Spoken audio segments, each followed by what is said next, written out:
오늘 우리에게 주실 하나님 말씀은 구약 성경 시편 63편 말씀이 되겠습니다. 구약 성경 846페이지입니다.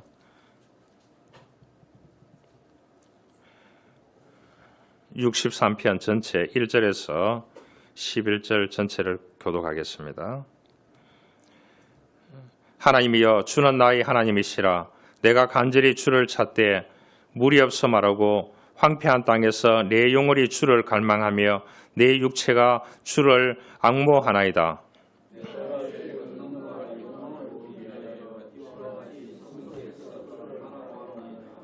주의 인자하심이 생명보다 나으므로 내 입술이 주를 찬양할 것이라.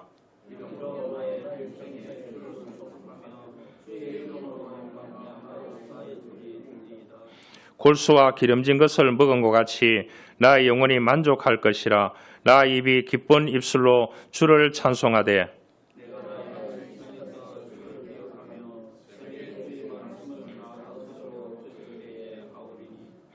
주는 나의 도움이 되셨음이라. 내가 주의 날개 그늘에서 즐겁게 부르리이다.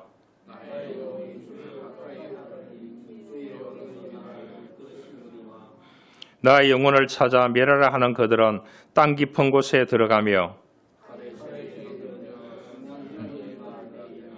같이 봉독하겠습니다. 왕은 하나님을 즐거워하리니 주께 맹세한 자마다 자랑할 것이나 거짓말하는 자의 입은 막히리로다. 아멘. 주보 있는 찬양하기를 원합니다.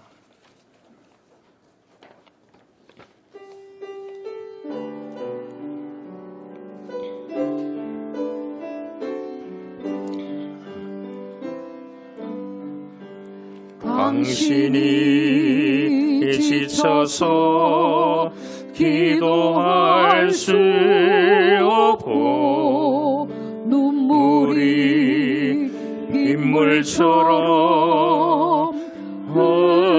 흘러내릴 때 주님은 우리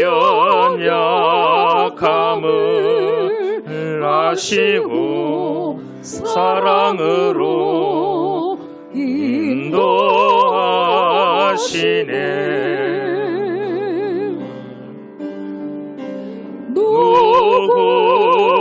누군가를 위하여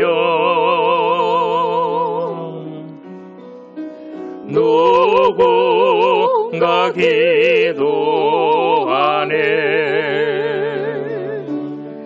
내가 홀로 외로워서 마음이 무너질 때 누군가를 위해 기도하네.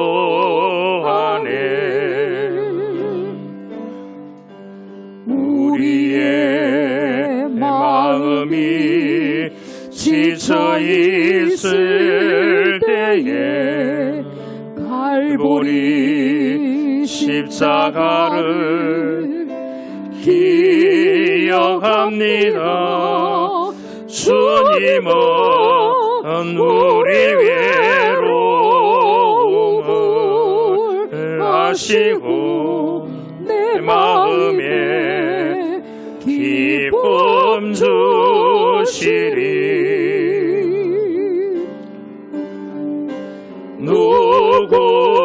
누군가를 위하여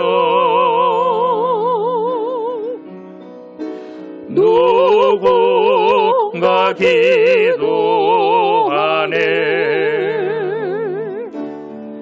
내가 홀로 외로워서 마음이 무너질 때 누군가를 위해 기도하네.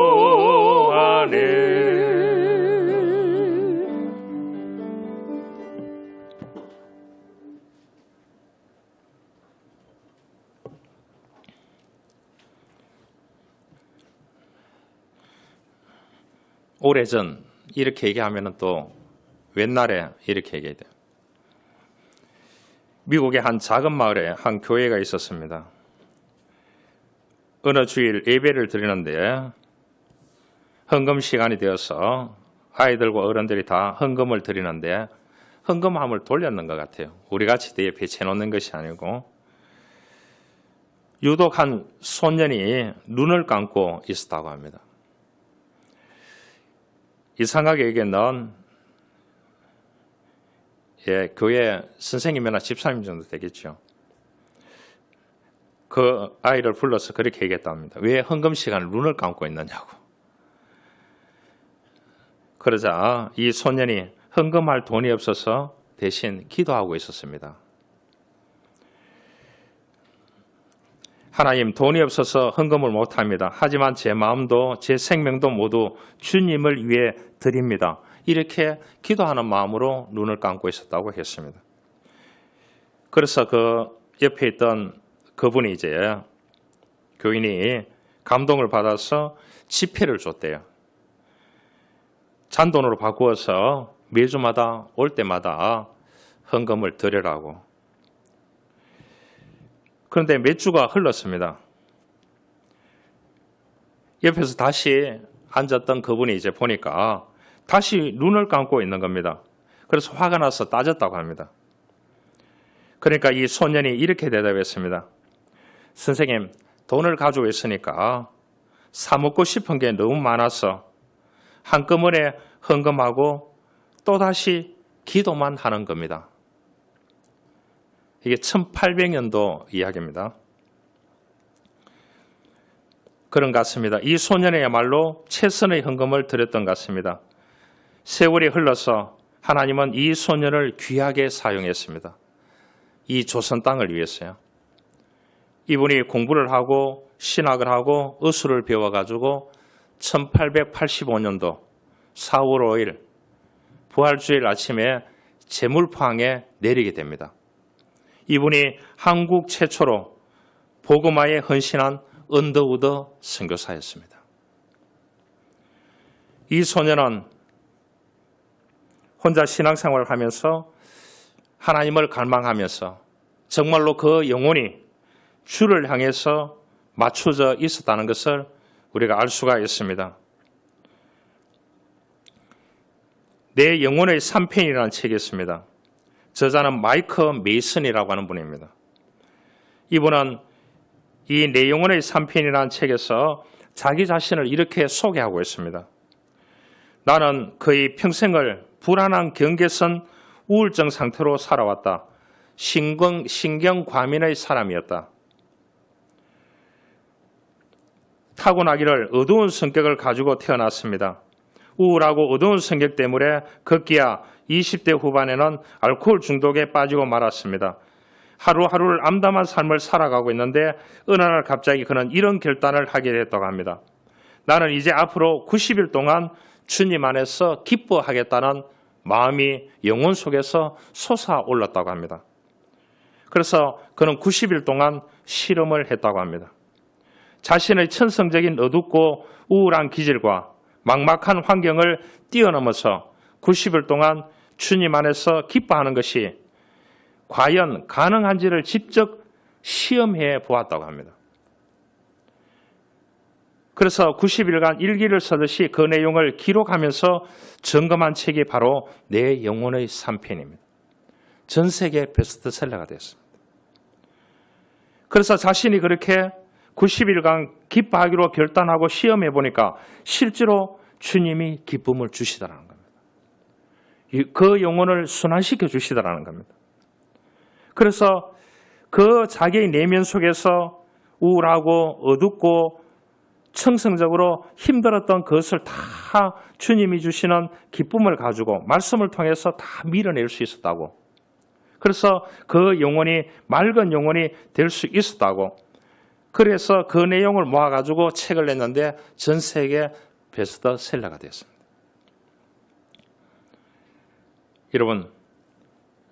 여러분의 삶 속에서 기쁨을 맛볼 수 있기를 주님으로 축원합니다. 육체는 힘들더라도 여러분 영혼이 예배하고 말씀과 찬양과 영적인 대화를 통해서 우리가 기쁨을 가질 수 있어야 되는 것입니다. 그것은 영혼의 내면에서 하나님께서 우리들에게 주시는 부분입니다. 그렇기 때문에 우리는 주를 갈망하는 삶을 살아가야 될 줄 믿습니다. 여러분, 예수 믿으면 주어지는 복들이 많이 있습니다. 1차 복이 뭐냐고 하면 은혜의 복입니다. 은혜의 복입니다. 그래서 믿지 않는 사람들은 다 이 용어를 재수다, 행운이다 그렇게 얘기를 합니다. 그런데 믿는 사람들은 은혜로다. 우리 믿음의 선조들은 다 은혜로 받아들였습니다. 하나님의 은혜로라. 사도 바울이 그 힘든 주님을 만나고 주님의 복음을 위해서 힘든 여정을 보낼 때에 그는 모든 것을 은혜로 받아들였습니다. 여러분, 그는 감옥에 갔어도, 그는 많은 자들에게 돌을 맞으면서도 교회를 세우고 그 교회를 세웠는 그 안에서도 진짜 사도냐고 따지고 덤비고 이렇게 하는 가운데서도, 성으로 쫓겨나는 그러한 상황 가운데서도 그는 모든 것을 하나님의 은혜로 받아들였습니다. 이게 우리가 예수 믿으면 하나님이 주시는 1차의 복입니다. 할렐루야. 그래서 우리가 은혜로 해석할 수 있어야 되는 것입니다. 여러분, 옳고 그른 게 어디 있겠습니까? 살아보시라 바랍니다. 옳고 그른 것에 매여 살면은 본인 자신이 힘드는 것입니다. 메이슨같이. 2차 복이 뭐냐 하면은 오랫동안 머무는 것입니다. 우리가 하나님을 믿고 믿음으로 살아가면은 하나님이 주시는 복은 오랫동안 머물도록 하는 것입니다. 할렐루야.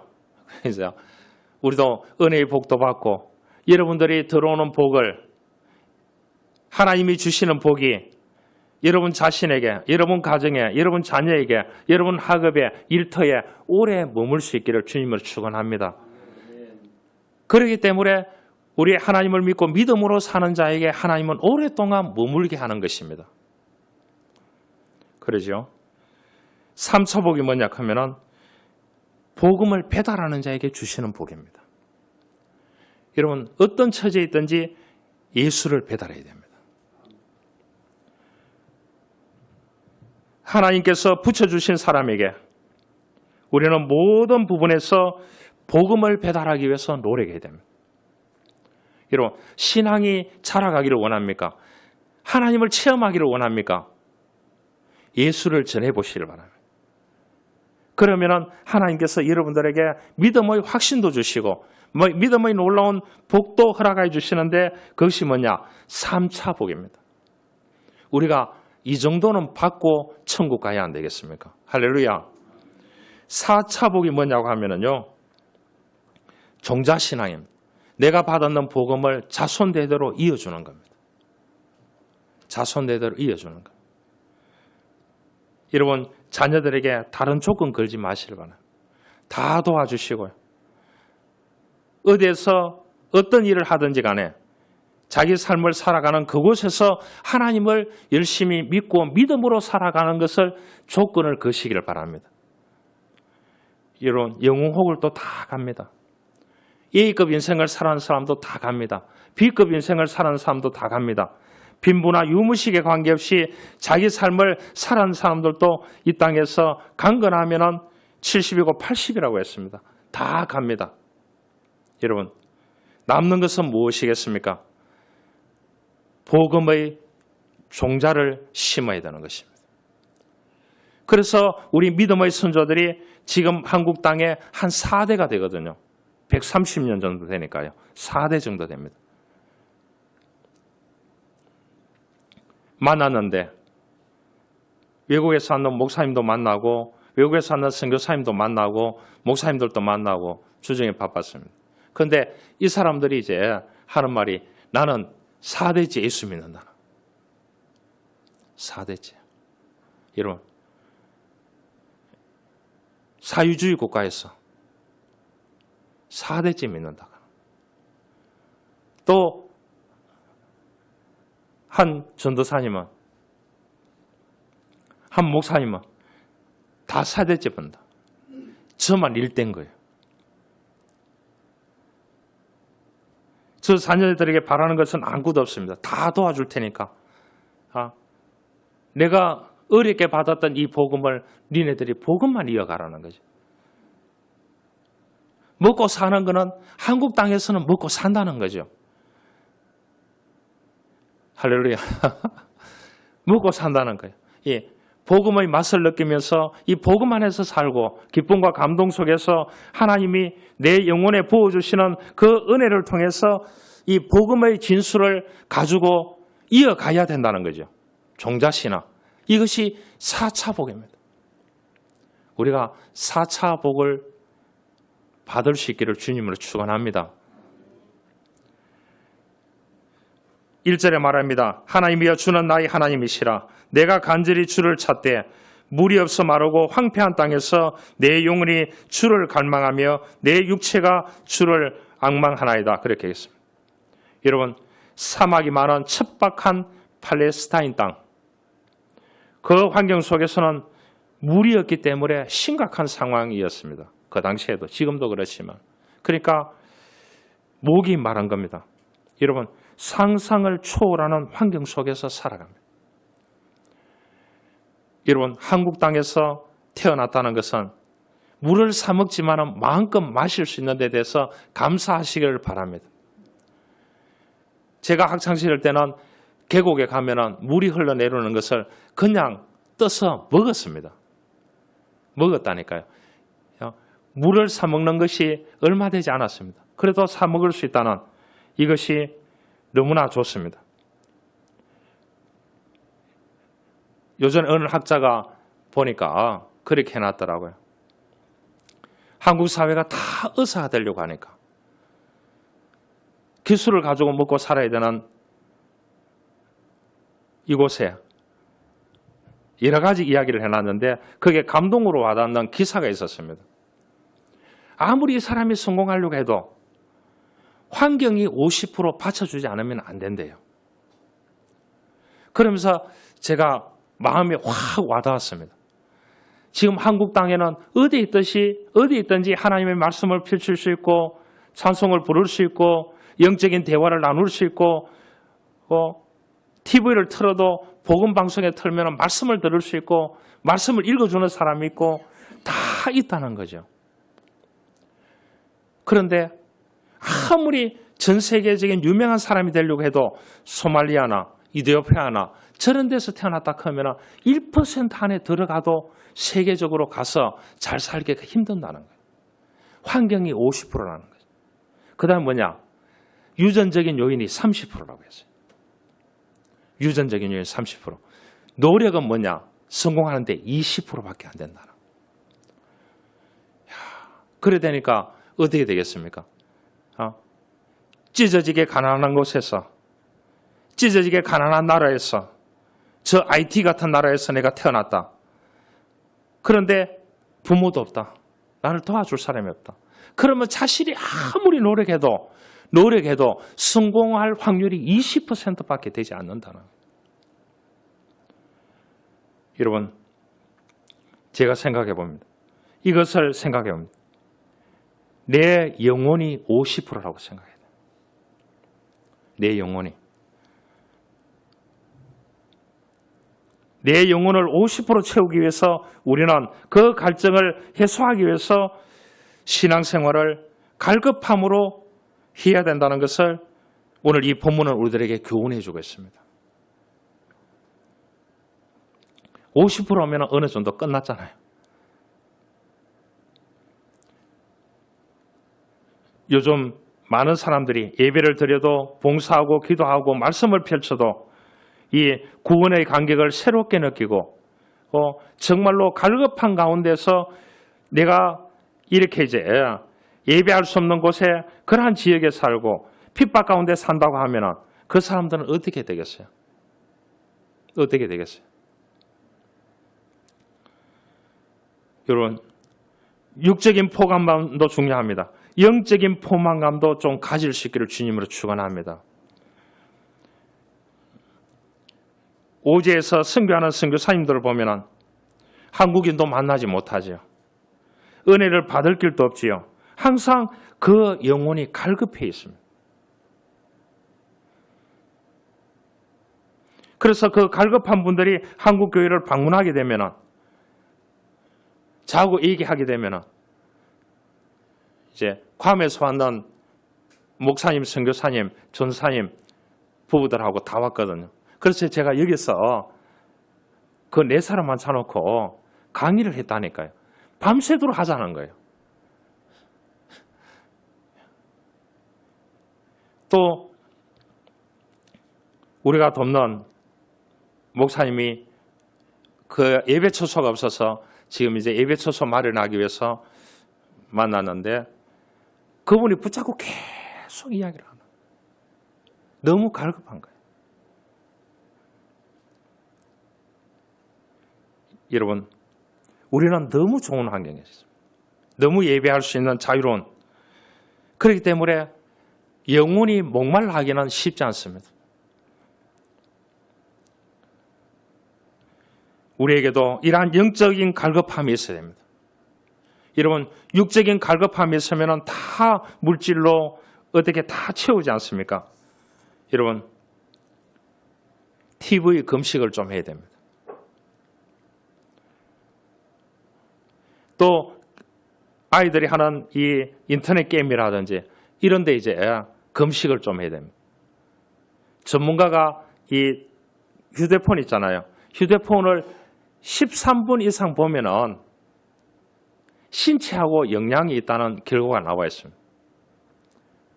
그 신문을 제가 전문가가 해놨는 것을 올해 놨습니다.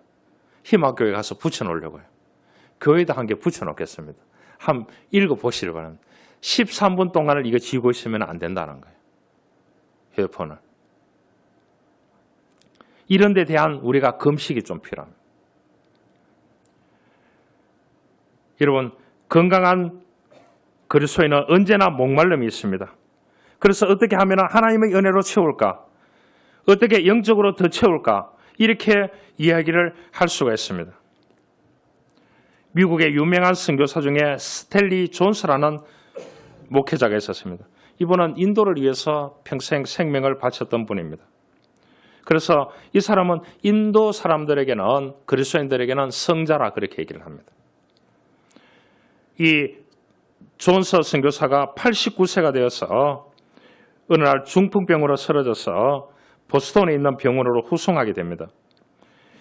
병원에 도착한 이 존스 선교사는 주치의를 보자마자 이렇게 부탁합니다. 선생님, 제가 한 가지 부탁을 드리겠습니다. 저를 보실 때마다 이렇게 외쳐주십시오. 스탠리 존스, 나사렛 예수 그리스도의 이름으로 내가 너희에게 명하노니 일어나 걸어라. 이렇게 좀 외쳐주시길 바랍니다. 이렇게 얘기했대요. 그러니까 의사 선생님이 놀래가지고 웃었대요. 아니, 선교사님, 저는 베드로도 아니고 요한도 아니고 야고보도 아닙니다. 부흥사도 아닌데 제가 어떻게 그런 말을 외칠 수 있겠습니까? 저는 못합니다. 의사 선생님이 그렇게 얘기했대요. 그러니까 이 존스 선교사가 의사에게 간곡하게 부탁을 하니까 의사가 그렇게 얘기했대요.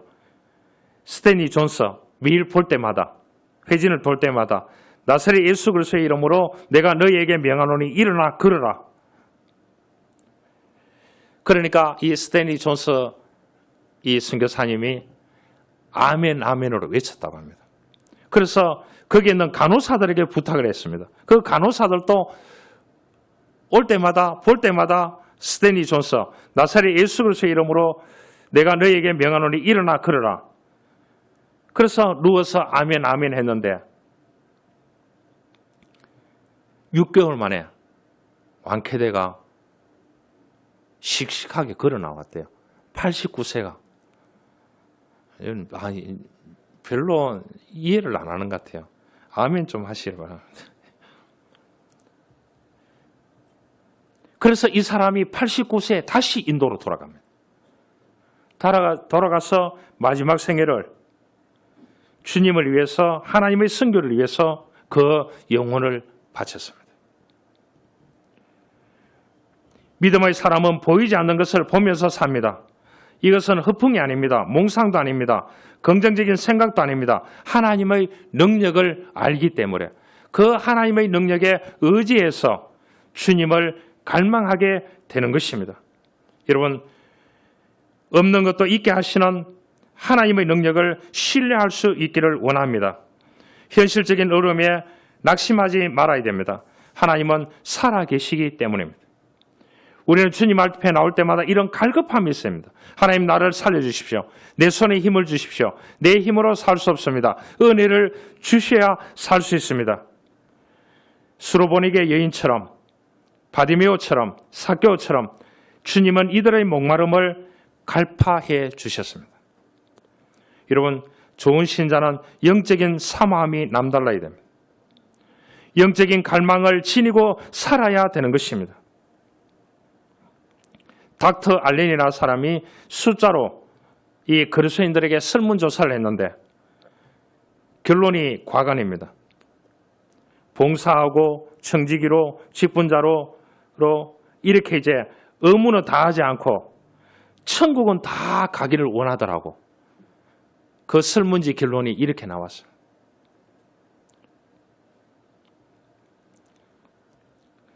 저는 중고등학교 다닐 때 방학 때 되면 기도원에 가서 친구들하고 3일에서 6일씩 금식 기도하며 성경 읽고 말씀 듣고 이렇게 6년 동안을 보냈습니다. 여러분, 학창시절에 얼마나 먹고 쉬겠습니까? 안 그래요? 금식하다가 라면 끓여 먹는 거 보고 포기한 적도 있었지만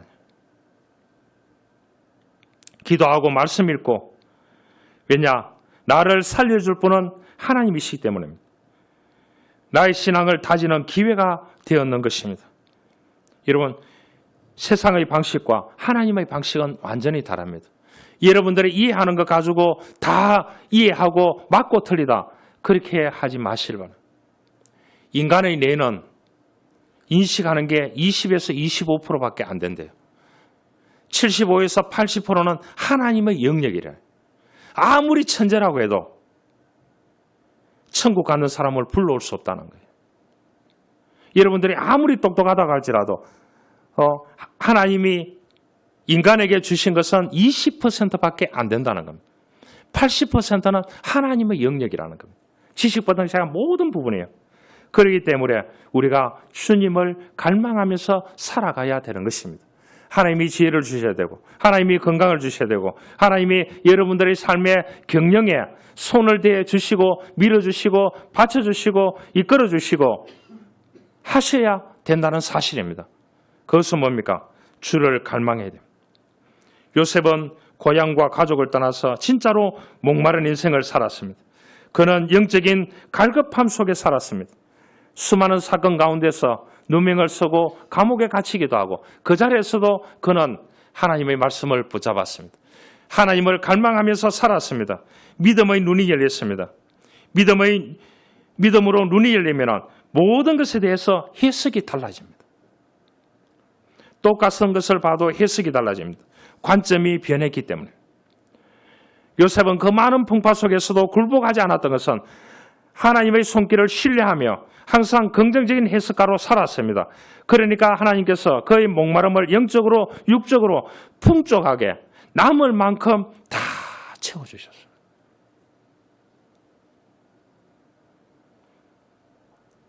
눈앞의 고난을 제대로 해석하지 못하는 사람들이 있습니다. 그런 사람은 고통의 문제를 해결하지 못해서 상처 속에서 살아갈 수 있게 되는 것입니다. 말틴 루터는 그런 말을 했습니다. 온 세상 만물이 다 하나님의 강대상이다, 그렇게 얘기했습니다. 이 말은 하나님은 모든 것을 통해 우리에게 말씀하신다고 그렇게 말씀을 해주고 있는 것입니다. 우리는 이러한 영적인 목마름으로 좀 야성을 가져야 됩니다. 회복해야 됩니다. 여러분, 목마름이 있고 갈급함이 있고 이렇게 해야 하나님께서 연약한 심령에, 가난한 심령에 의해 주리고 목마른 그 영혼에게 하나님이 채워주실 줄 믿습니다. 목사님 어떤 분이 이제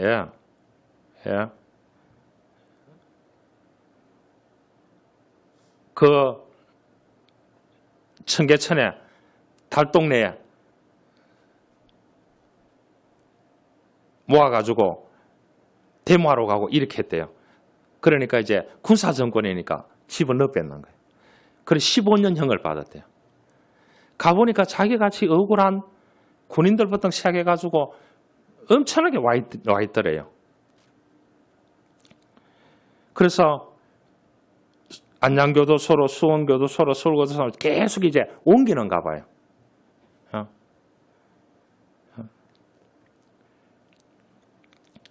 가보니까 이 한 분이 고문을 당해가지고 의식을 잃었대요. 그런데 그분의 이야기를 들었대요. 이야기를 듣고 난 뒤에 자기도 간절하게 기도하니까 안 되더래요. 그런데 자기가 고문을 당해서 나중에 보니까 이제 옛날에 뭐 감옥이 좋았겠습니까? 동상에 걸렸대요. 그래서 이렇게 죽겠구나 이렇게 생각해서 그분의 간증을 고문당했던 그분의 간증을 듣고 자기도 이제 간절하게 그때 하니까 하나님께서 회복을 시켜주시더라는 거예요. 그전에는 그냥 얘기를 듣고 다 피하게 해달라고 그렇게 했는데 자기가 역시 고문을 당하고 동상이 오고 죽을 것 같은 숨을 못 쉴 것 같은 그런 상황에 주어졌을 때 하나님 앞에 간절히 매달리니까 하나님께서 모든 것을 회복시켜 주시더래요. 여러분, 영적인 몸부림이 필요합니다.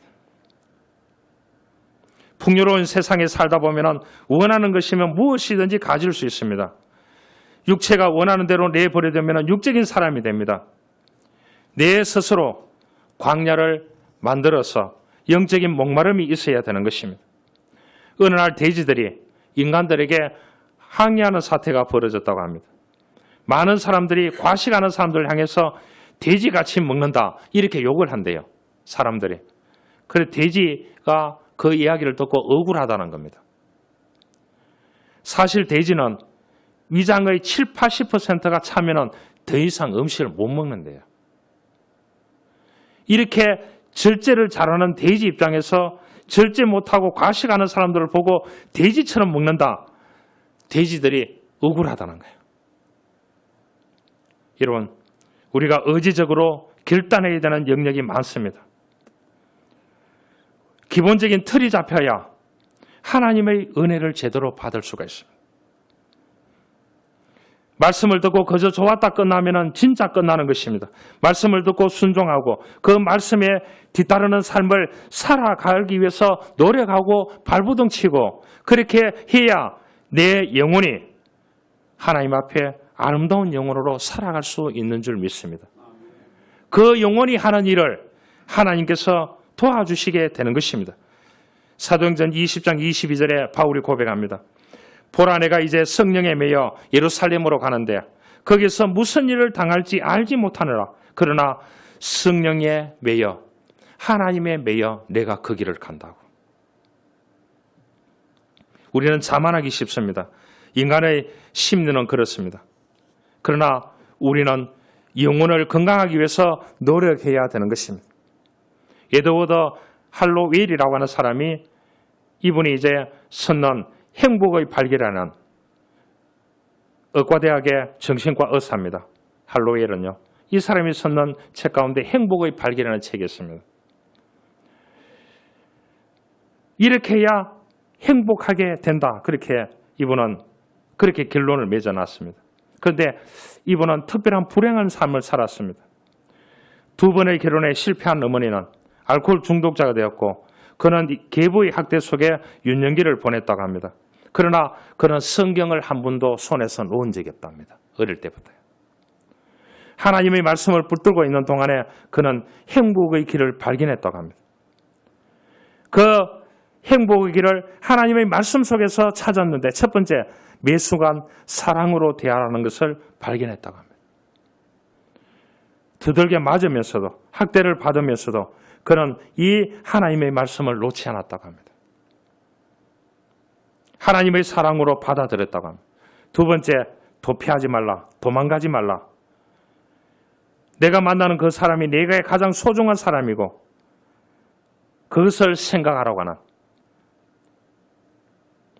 세 번째, 과거에 매이지 말라. 원한에 매이지 말라. 미래만 바라보고 가라.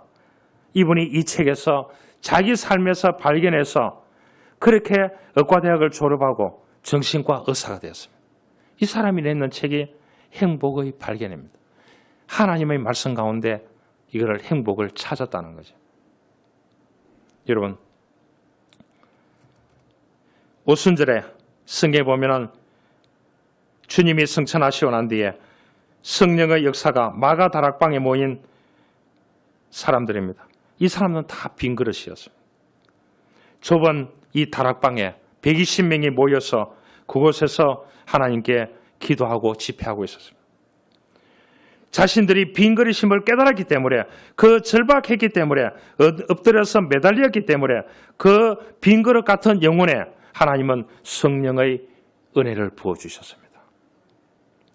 여러분, 적당히 신앙생활 하지 마시길 바랍니다. 너무 쉽게 만족하지 마시길 바랍니다. 이 정도면 괜찮지. 좀 더 원하시길 바랍니다. 좀 더 목말라 하시길 바랍니다. 한 이야기를 하고 말씀을 마치려고 합니다. 두 아들을 둔 어떤 엄마가 상담자를 찾아와서 고충을 털어놓으면서 푸념했다고 합니다. 큰아들은 행동이 너무 느려서 매사에 잔소리를 한다는 거죠. 반대로 작은 아들은 민첩하고 제 마음에 맞게 착착 알아서 해주니 칭찬을 자주 한다는 겁니다. 그 애가 제 엄마랑 같지 않아서 마음이 항상 이 큰아들은 불편하다는 거예요. 말하는 순간에도 그녀의 답답해하는 모습이 역력했습니다. 그래서 상담자가 그녀에게 물었습니다. 큰아들이 잘하는 게 무엇인가 하니까 꼼꼼하고 성적도 좋고 모범생입니다. 이렇게 얘기하더래요. 그러면은 잘하는 거 못하는 거 점수로 매겨보세요. 그렇게 얘기했대요. 상담자가. 그러니까 잘하는 거 98%, 못하는 거 2%.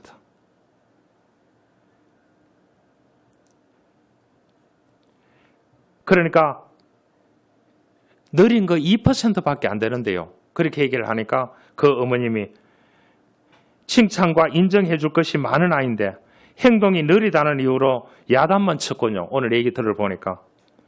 동생 앞에서 야단을 맞으니 자존심이 상했을 거고 저 때문에 자신감도 잃은 것 같네요. 상담자는 엄마가 지켜야 할 몇 가지 행동 수칙을 알려줬습니다. 칭찬하십시오. 있는 그대로 인정하십시오. 참아주십시오. 장점을 보십시오. 내 스타일, 어머님 스타일을 고집하지 마십시오. 이렇게 얘기했다고 합니다. 며칠 후 문자로 분위기를 물어봤다고 합니다. 어떻게 되었습니까? 하니까 너무나 평온해졌고 큰아들이 많이 밝아졌습니다. 그녀는 매우 기뻐하면서 스스로 해답을 찾아냈다고 합니다.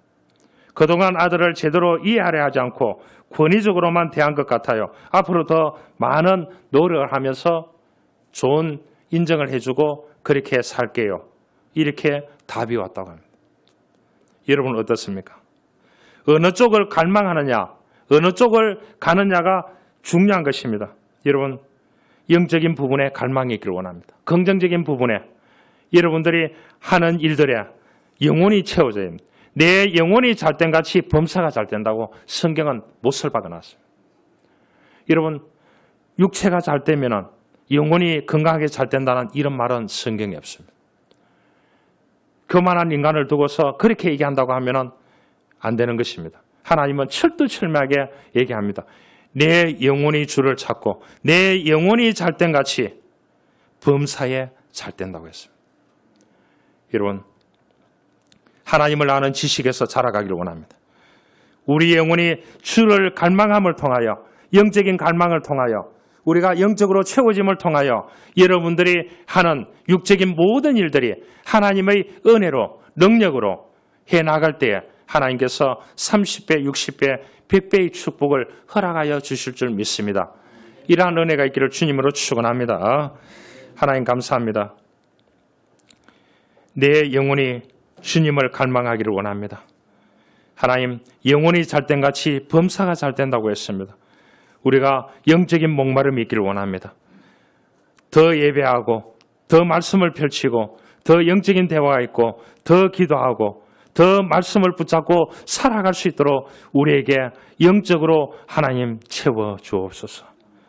그렇게 함을 통하여 우리가 범사가 잘 때는 놀라운 역사심이 우리 교우들, 가정들, 일터와 삶의 자리, 학업들에게 일어날 수 있는 축복을 허락하여 주옵소서. 구주 예수 그리스도의 이름으로 기도하옵나이다. 아멘.